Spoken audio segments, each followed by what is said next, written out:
You're listening to the Tarot Diagnosis. I'm your host, Shannon. I'm a licensed psychotherapist, and I also happen to have a love for tarot. Each episode, I invite you to reflect with me as I work to demystify the tarot and the human experience, all while exploring tarot's connection to mental and emotional health.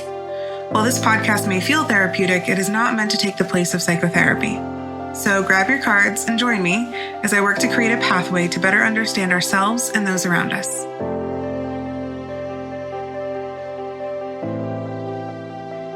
I've been spending a lot of time within the realm of internal family systems and the concept of parts work, both professionally and personally. So I wanted to spend some time today stepping a bit further into that space, both with all of you and with tarot. So in these solo episodes, I've been finding a lot of comfort kind of going in order with the major arcana. And I still want to do that today, but I also want to take the time to explore and talk about the role that the aces play in parts work and personal identity. So I'm going to be spending a bit of time talking about how we can use aces as a system when it comes to approaching identity formation and integration and parts work, and finding ways to utilize ace energy to make us feel more whole and unified. Many traditional interpretations of the lovers focus on this being a literal representation of a romantic partnership. And I feel like there's a bit of a disservice to the archetype when we're only looking at it through that lens and not looking beyond kind of the surface level meaning of this card. And sure, it can definitely represent a romantic partnership or a relationship of some sort, but I think this card really represents so much more than that. And personally, when I'm looking at the archetype of the lovers, I always immediately see the word duality in my head. And then I start thinking about the different versions or parts of ourselves and how these parts are often in opposition of each other. And then I start thinking, okay, well, what can be done to encourage some type of integration and acceptance? When we look at the traditional Waite-Smith imagery, we typically see a female-bodied person and a male-bodied person. And I think that that's where we can look at what does opposition in terms of our internal parts and our internal identities look like. So that's kind of the framework that I'm using to look at the lovers and parts work and just our personal identities today. We can also look at this card as representing internal and external conflicts. And I think that through the lens of parts work and identities, we can view that internal and external conflict as maybe contradictions that we're feeling about ourselves. So upright, we could view the lovers as this embrace of our inherent duality and an acceptance of that. But reverse, the shadow component highlights some of the trouble or the discomfort that we might have in allowing all of these different parts and identities to exist together, and then having difficulty integrating all of those parts and identities, which ultimately leads to a lack of self-acceptance. When we think about personal identity, it's important to remember that we live in a world that really wants us to exist in very specific boxes. And if you identify and exist in one box, well, then that's who you are. And we receive these messages and we're told that you shouldn't try to attach the box that you exist in with another box. You shouldn't try to step into another box because then that's just too confusing for society and the people around you. And unfortunately, this type of learned narrative stops so many of us from embracing and expressing all of the various parts of ourselves and our identities, usually out of fear because we're unsure of how we're going to be perceived by others. Is it even truly safe to explore all these parts and identities outside of our internal experience? I think this is where the choice component of the lovers comes into play. One of the traditional interpretations of the lovers beyond it being kind of a romantic partnership is this idea of it representing choice. So imagine for a moment if we had the courage to say, you know what, I'm not just this one person or this one identity. I'm a mix of different passions and interests and parts, and that's totally okay. Imagine if we allowed ourselves to step out of those boxes, even just for a few minutes, or maybe even just like 1 foot out of the box, and we were given permission to explore all those different parts of ourselves without the fear of judgment. There's, I think, a permission that exists within the lovers that we don't often pay attention to, especially when it comes to choice, or specifically the choice of self-acceptance and integration. There's this permission to acknowledge these other parts and coexist with ourselves, and to remember that in the grand scheme of things, we are quite literally a grain of sand. And even though the choice to acknowledge different parts and identities and learn how to care for and express those can be terrifying and feel really overwhelming, they are also the size of a grain of sand in comparison to everything that is so much larger than us. And I know that that can be kind of frustrating too, because it doesn't feel like it's that small. So I want to make sure I don't sound dismissive. I know it doesn't feel that small, but at least for me, sometimes when I think of these uncomfortable parts of being human and growing, I love to remind myself that it's literally like a grain of sand in comparison to the universe. And then it makes me feel a little less overwhelmed, like I'm bearing the weight of the world on my shoulders. So before I keep going, I want to give a brief overview of internal family systems and parts work, because I keep saying parts and identity. So for those of you who may not be familiar, I just want to give a brief explanation. And I feel like the best way to do that is to just read exactly what the creator, Richard Schwartz, says about internal family systems and parts work. He says, quote, IFS, internal family systems, is a transformative tool that conceives every human being as a system of protective and wounded inner parts that are led by a core self. We believe the mind is naturally multiple, and that's a good thing. Just like members of a family, inner parts are forced from their valuable states into extreme roles within us. The self is in everyone, it can't be damaged, and it knows how to heal. IFS is frequently used as an evidence-based psychotherapy, helping people heal by accessing and healing their protective and wounded inner parts. IFS creates inner and outer connectedness by helping people first access their self, and from that core self, come to understand and heal all of their other parts. But IFS is much more than a non-pathologizing evidence-based psychotherapy to be used in a clinical setting. It also is a way of understanding personal and intimate relationships, end quote. I really love the way they describe what internal family systems is and what it means to be doing parts work.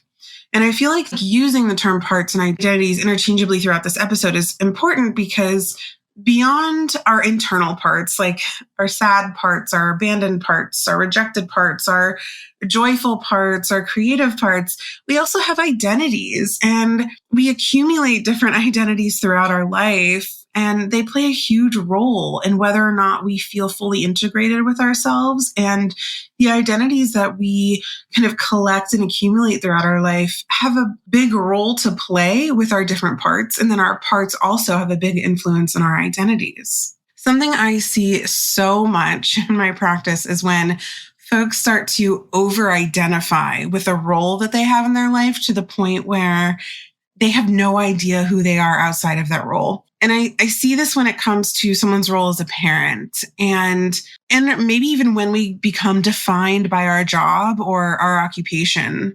So, for example, parents especially tend to lose themselves when they start identifying solely as their child's parent. And I see this all the time in my practice. I have this conversation at least once a week. And the most prominent example I can give, the one I see the most, is, parents will say, I literally just introduce myself as my child's mother. They'll say, for example, oh, hi, I'm Jenny's mom. And people aren't even using their names to introduce themselves. So the first thing I tell people is, okay, I really want you to reclaim your name first. I want you to say, hi, I'm Sarah. It's nice to meet you. Oh, by the way, I'm Jenny's mom. So just by creating that little bit of space between the identifier as Jenny's mom is a really big deal because you're creating space for you to exist as you, not just as a mother. And I'm going to get into this a little bit more, but creating that space allows both identities to coexist at the same time and not be uncomfortable or not feel conflicting. And I think a lot of folks, the parent example is the perfect one to use right now. When they become a parent, they lose all these other parts and these other identities, and becoming a parent is like their sole identity. So then it becomes difficult for them to say, oh, I'm also this. And not even just with parents. I see it even with folks with their jobs. I mean, this is something that's happened to me quite often. You know, when you become a therapist specifically, it really starts to infiltrate every aspect of your life. And for many years, that was my sole identifier. That was where I derived my self-worth. That's how I connected to people.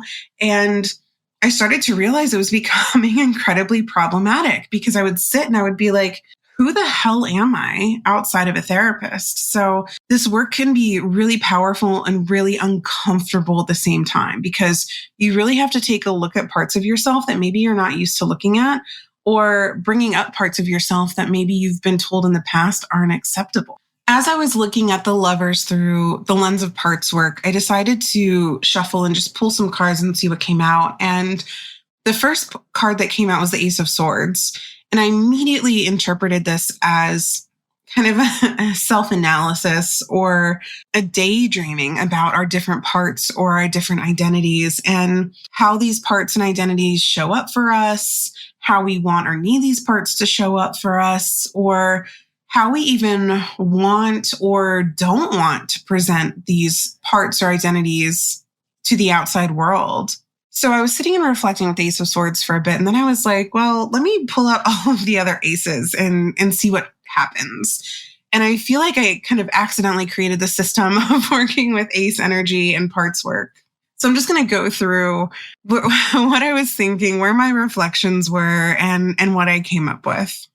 So I'll start with the Ace of Swords just to continue on because I talked about that first. So we could view the Ace of Swords as this internal conflict that could eventually lead to a fragmentation. So again, to use the parent example, it's the easiest one. A fragmentation would be, oh, I'm just my child's parent.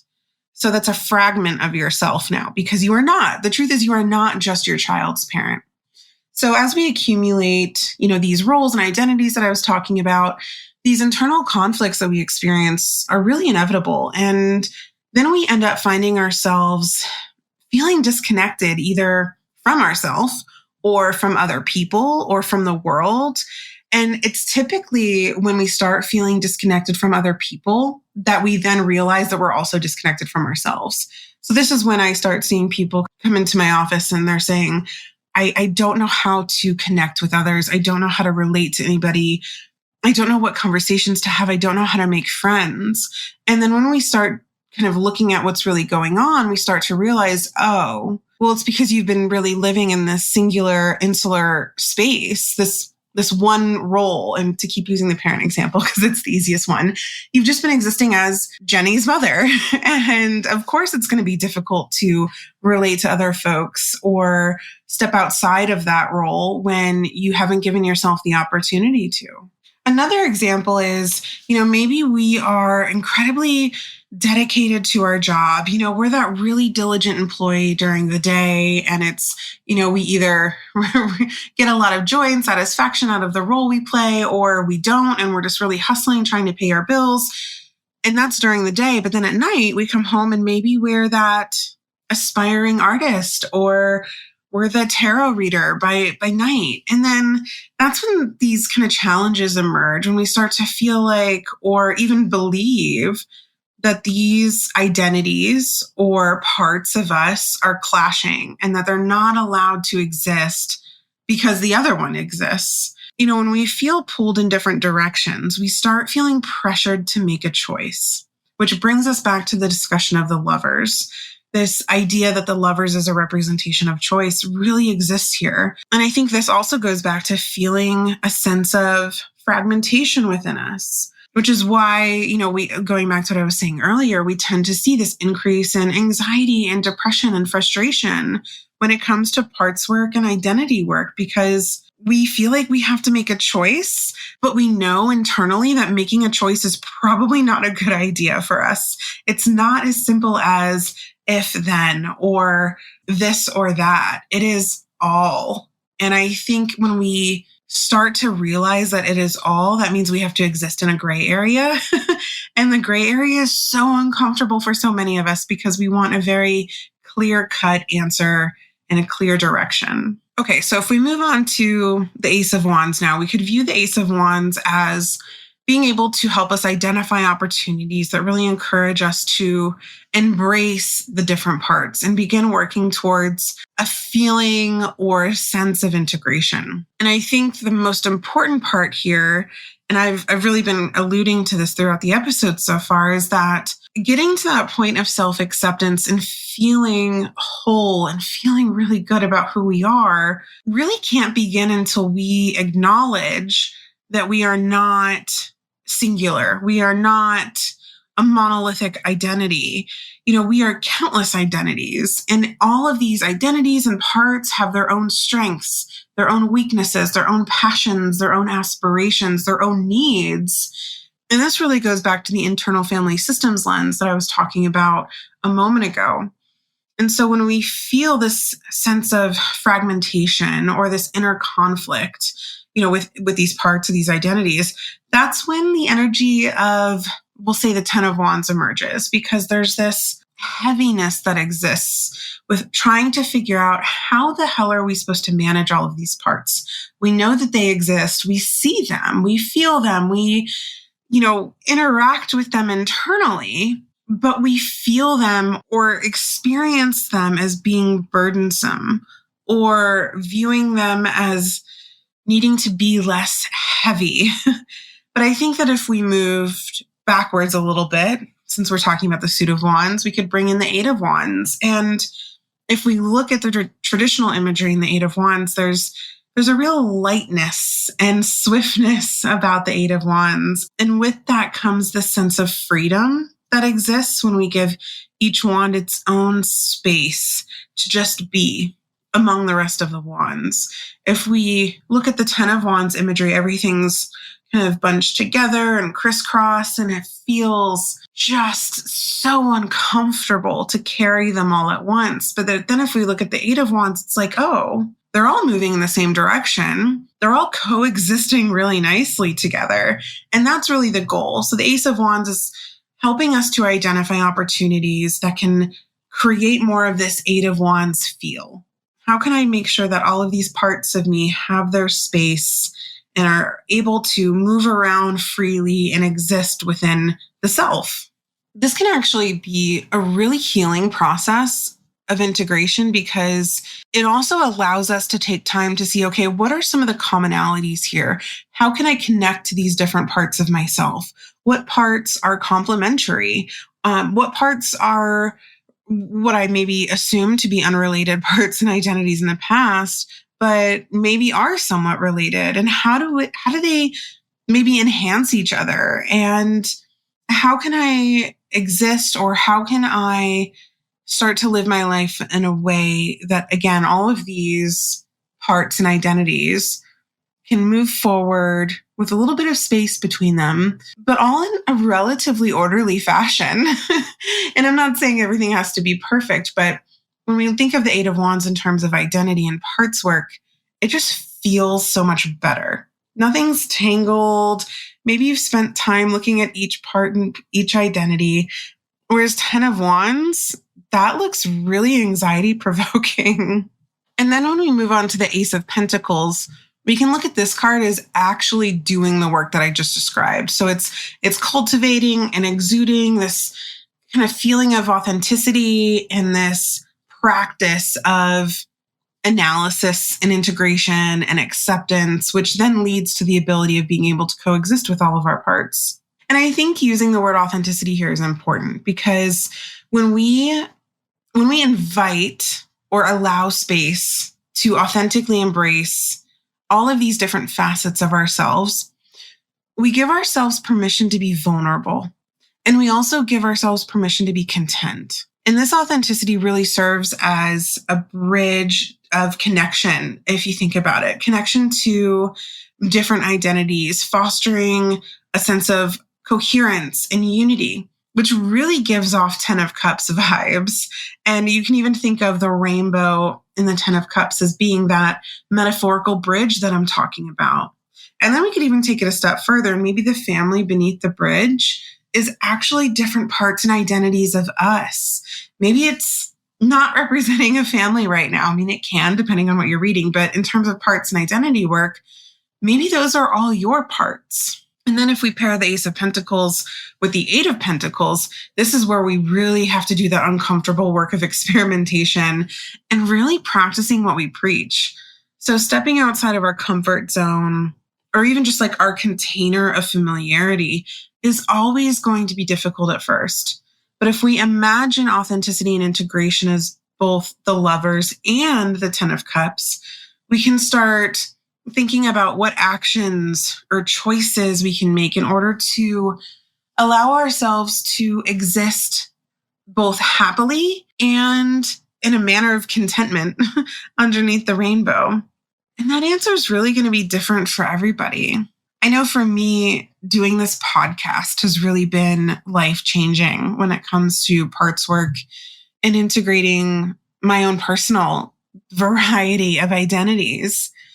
And then another step on that rainbow was sharing this project and this podcast with folks who wouldn't necessarily exist in this space with me, and sitting with that initial discomfort of having these two very different parts of myself be seen at once. And I think that's when we begin making true progress, is being able to say, yeah, I'm going to allow these different parts to be seen by people who maybe don't necessarily fit into that same box or container where these parts typically reside. So then we get to the Ace of Cups, which I feel like can be seen as maybe the end result, or not even necessarily the end result, but really the fulfillment, the healing, the satisfaction that occurs when we've reached maybe the status of the Lovers and the 10 of Cups combined, that true integration and union of the self and all its parts, and that willingness to truly be seen. Because I think, within this card is also the importance of commitment to making sure that this work and this endeavor continues flowing. The imagery is a perfect metaphor, really, if you think about it. The Ace of Cups, literally like us spilling out of the boxes and the containers that we often feel that we have to confine ourselves to. I feel like, to go back to the Lovers, it almost seems like this card is giving us permission and saying we're allowed to quite literally spill over. Well, the Lovers and the Ace of Cups. That doesn't mean that we're too much. And I think that's what so many of us are afraid of. Well, if I embody these identities, or if I start integrating these different parts, if I show up beyond what people are used to seeing me show up as, what will happen? But I think allowing ourselves to experiment and see, well, what actually does happen allows us to collect important data. If people are not receptive, that's something important to make note of. What does that say about that relationship? What does that mean?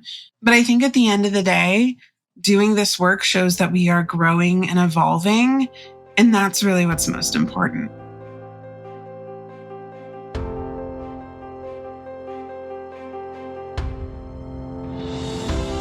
Thank you so much for listening to The Tarot Diagnosis. You can follow us on Instagram and TikTok under the handle @TheTarotDiagnosis, and join us while we pull daily cards and explore tarot and mental health in between podcast episodes. You can also subscribe to our podcast to make sure that you never miss an episode. If you have a topic or question that you'd like for us to explore on the podcast, you can contact us directly on our website, www.thetarotdiagnosis.com.